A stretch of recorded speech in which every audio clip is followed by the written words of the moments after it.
একটা কথাই আছে না, সৃষ্টিকর্তার লীলা খেলা বোঝা বড়ই কঠিন দায়।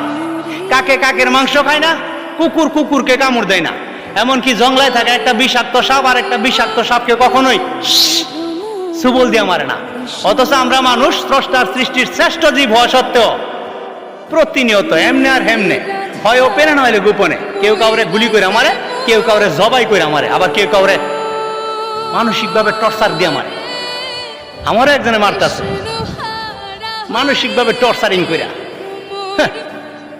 একটা সুস্থ স্বাভাবিক মানুষ মরে একবার, আর আমার মতো যারা মানসিকভাবে কষ্ট পাইতেছে প্রতিনিয়ত, এরা মরে ক্ষণে ক্ষণে দমে দমে দিনে কয়েকশো বার।